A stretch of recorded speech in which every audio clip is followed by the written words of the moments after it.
I thought the professor today brought up some really good points about the meaning of life and why we do what we do. Such as?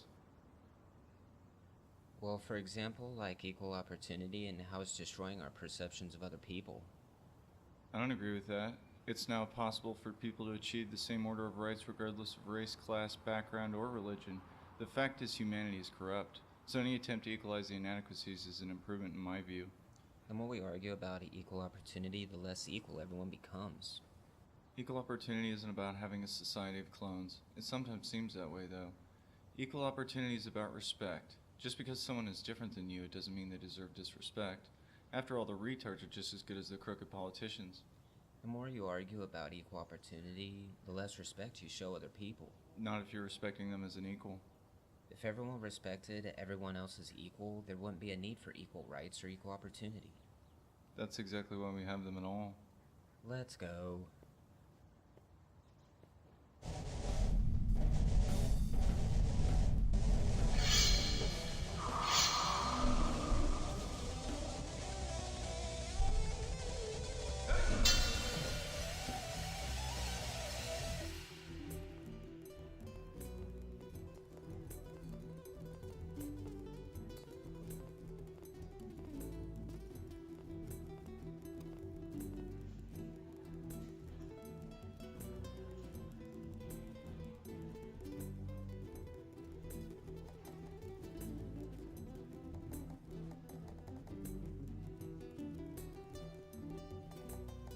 I was thinking about what you were saying the other day about different racial groups displaying different attitudes. I'm not sure if it's just the Islamic religion. Those people are just flat out violent. That is the most idiotic thing I've ever heard you say, and that's saying a lot. I mean, your religion isn't too peaceful in itself, to say the least. Oh, really? Doesn't the word crusades mean anything to you? One of the worst bloodsheds that the world has ever seen was initiated by your religion. Saying the Islamic religion causes people to be violent is like saying video games cause people to go out and kill everyone at their school. Yeah, well, society isn't the same as it was 50 years ago. No, society isn't the same as it was 50 years ago. The point is, there have been more people killed in the name of God than there have been people killed for any other reason.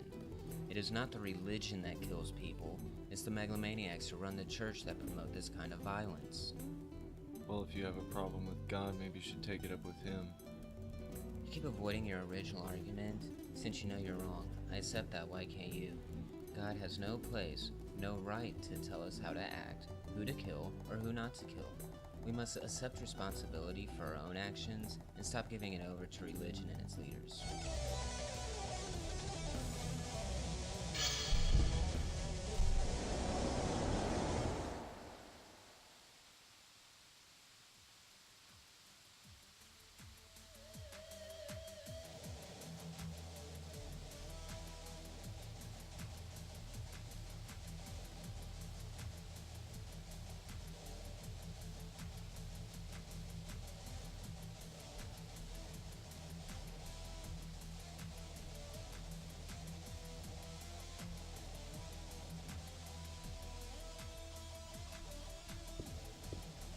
By becoming the master of one's skills and abilities, one can defeat their opponents. By avoiding your opponent, you avoid defeat. One cannot avoid their opponent's blade forever. By being invisible, you overwhelm the opponent. But even the blind can see. Deception is a powerful ally. So much truth and honesty in your religion, why the deception?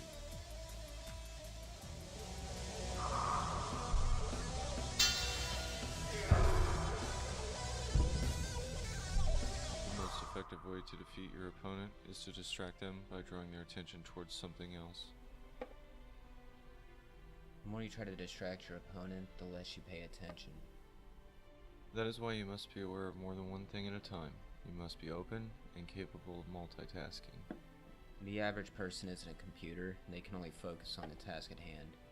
It isn't a matter of computation, it's a matter of awareness of self and environment. Through consistent meditation, one may walk right by his opponent as if he weren't even there. When you're consistently meditating and you walk past your opponent is free to strike. That is why you must be ready consistently, always presently aware of your environment and events which compose it. Checkmate. In the grand scheme of things, a simple chess game doesn't matter. What matters is a game of life and death. Life isn't a game, and death isn't enjoyable. Life and death are dichotomies, and like all dichotomies, they're paradoxical, unstable, and therefore temporary. The only reason we live is to die. If that's true, then why even be born or have children and a family? Because people don't know the true meaning of life. The meaning of life is to love God and love your neighbor as your brother. That is my view. Love your creator and love your family.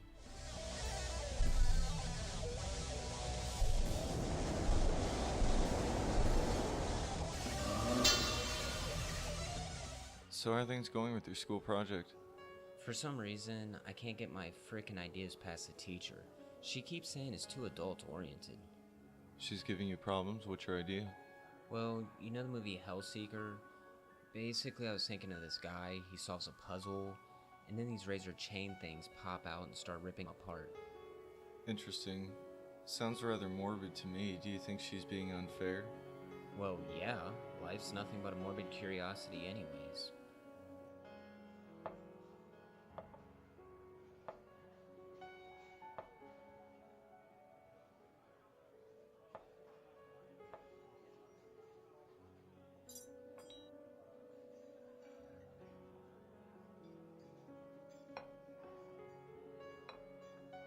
Anything else, guys?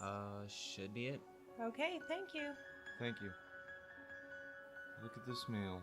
With this small amount of food that I have in front of me, I could sustain 3 small children who would otherwise starve tomorrow. Who cares? Certainly no one who believes life is a morbid curiosity. What, just because they're lazy and too stupid to get a job, we're supposed to feed them? How would you feel if a natural disaster struck, took away everything you owned, and then a complete stranger out of the kindness of their heart fed you with no expectation of recompense? I would feel as though he was taking pity on me, and I don't want anyone's pity.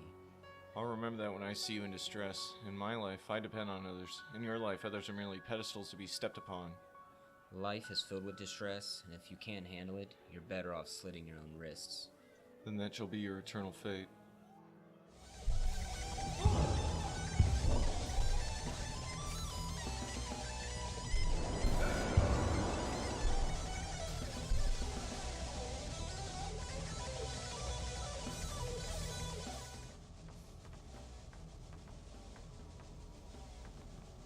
Even though the samurai's head is cut off, if he is a true follower of the way of the warrior, he can perform one last action before his opponent honors him with his death.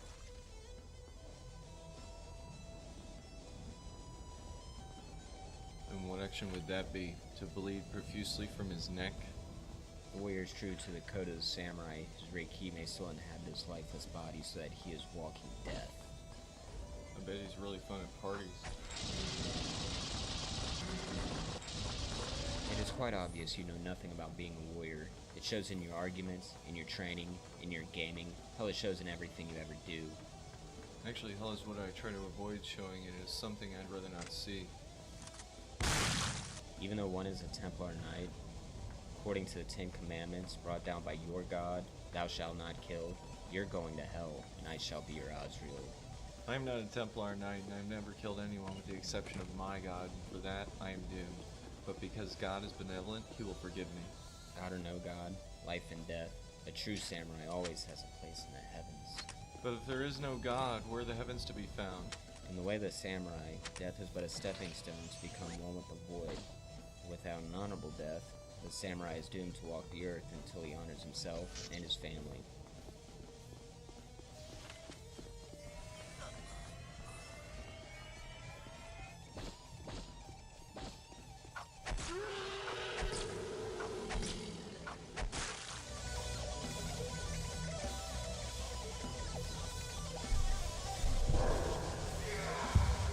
Do you think the samurai way of death is an enlightened philosophy, or is it a way into utter darkness? The way of death is the only possible philosophy for any warrior. That's an interesting viewpoint, but there is more to a warrior than the ability to take life. It is not about the warrior taking life. It is about the warrior showing his opponent honor by showing him the true path of the warrior, which can only be found in death. The true purpose of the warrior is to defend truth and to protect those who are defenseless. No one is truly defenseless. Not even that poor grandmother walking down the street that lifts up a pickup truck that just ran over a grandson. That is not a continuous circumstance. In most situations, people can be overwhelmed with far less force than that which it takes to lift up a truck. Well, the people would stop being so lazy, and they'd be able to train their minds and their bodies so they wouldn't be so utterly defenseless. I'll remember to tell that to Stephen Hawking or the next disabled person I see on the street, because there are many out there who contribute to society every day that you would consider lazy. Have you ever heard of eugenics? The selective improvement of humanity? That is the only solution for this dark society. Yes, I have, and in fact, there's a great deal about eugenics that I actually agree with, but certainly not the kind of eugenics you are referring to, which is perfection by extermination. I believe that genetically manipulating humans can prevent certain diseases like Alzheimer's. That is acceptable to me.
In your religion, it is not up to you to decide what is considered right, but instead it is up to God.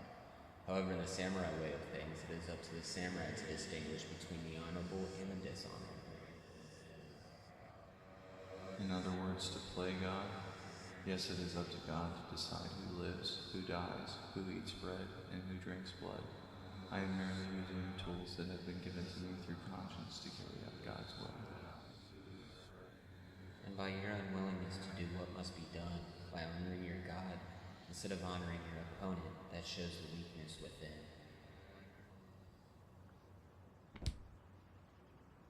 My strength is not my own. Do you fear your God?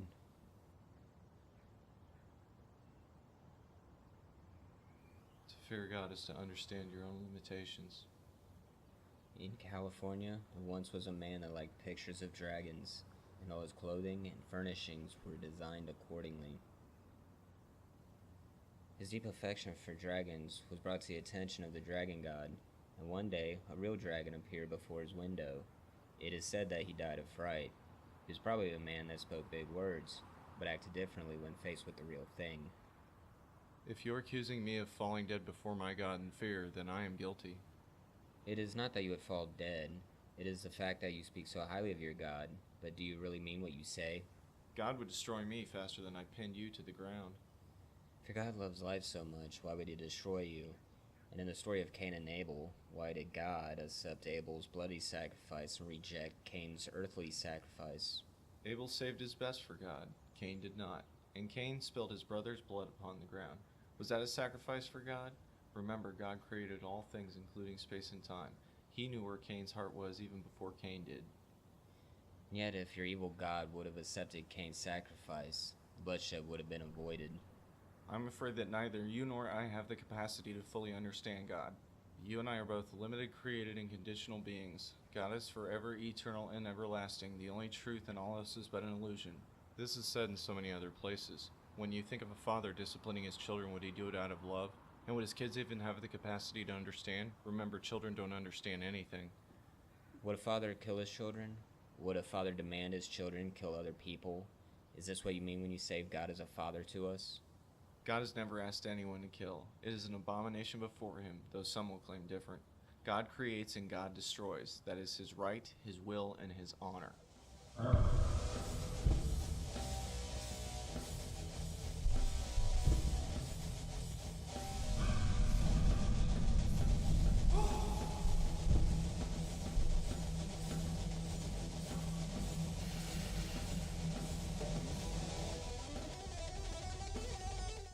Nagakure, it is said to the samurai, seppuku, whether ordered as punishment or in preference of dishonor, was an unquestionable demonstration of their honor, courage, loyalty, and moral character. It is said that during the ritual of seppuku, one would puncture their lungs, disembowel themselves, and their head would be cut off by the one they hold dearest in a place much like this. If you think seppuku is a testament to moral character, then you're even more confused and misguided than you look. What is so honorable about puncturing your lungs, disemboweling yourself, and then having some retard cut off your head? It is not about enlightenment. Instead, it is about choosing an honorable death over living life being dishonored. But at least you're alive, and in that much you can be forgiven. Is there no forgiveness in your heart? Even though the samurai is still alive, his family and his fellow warriors must live with the fact that the samurai is living a dishonorable life. To avoid bereaving your family, dishonoring your fellow warriors, it is only natural that the samurai would prefer death. In whose eyes have they achieved dishonor? The state, their social circle, or have they achieved it before God? Let he who is without sin cast the first stone. Who then is fit to judge you if not someone who is blameless? What honor do you see in the human perpetuation of dishonor? In today's society, we convict criminals by judge and jury. This in itself is a form of dishonor by the state. However, there are some crimes that are not criminal in nature, but are a crime by the human soul. It is not the fact that seppuku is ordered by the state or other social circles. Instead, it is about the samurai knowing his own soul. Justice is blind and the system fails us because we do not understand ourselves. Is it true that the samurai knows himself in that act, or is he subscribing to what someone else said? Are other people worthy to determine your destiny? Why do you subscribe to a book that was written by men and published by a commercial company to make money?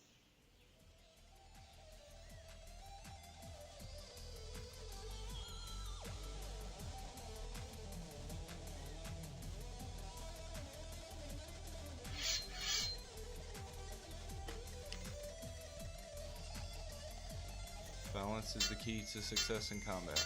Through peace with nature and an awareness of the surrounding environment, the ninja may live in harmony with the order of the universe, attaining the mind and eyes of God. You're an idiot. It is not balance that is the key. You must use everything to your advantage at all times. Balance is a factor, but in combat you must be in tune with your environment. You must keep the sun in the face of your adversary, you must keep him off balance, and you must be stronger in spirit. So that's what you're attempting to do? Throw me off balance? And you question my IQ as a tactic? Very cute but ineffective. You must never underestimate the potential of your adversary. Once again, you misunderstand me. Your tactic balance is a good tactic, but there are other things to consider. There is more than one aspect in combat. There are a great many number of aspects, each one an importance upon itself. If you do not understand this, then you understand nothing about real combat.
Can you hear the whispering in the wind? Can you feel the darkness coming?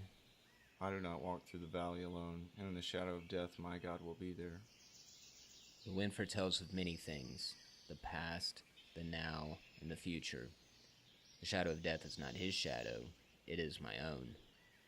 And in that you will inevitably destroy yourself. Destruction is not my goal. To walk the path of the warrior is my goal, and to show you where the path ends. You are a killer, and I see it so clearly through your deception. You believe in your own lies and transgress upon your own elusive values. You think I transgress, but I transcend, and I shall show you.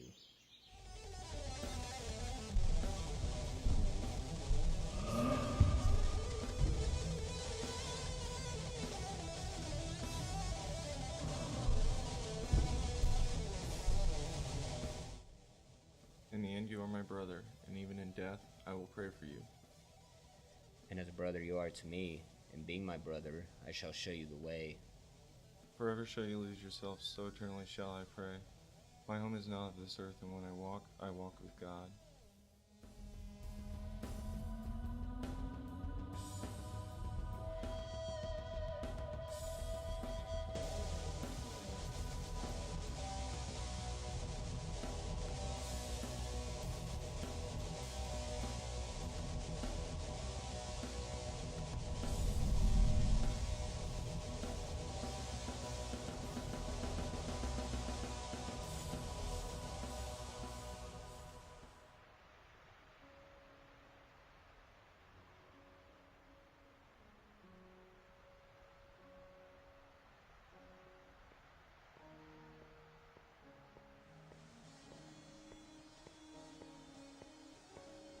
Sarah, you okay?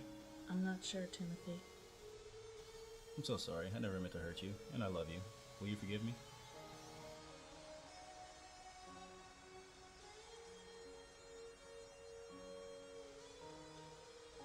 I forgive you.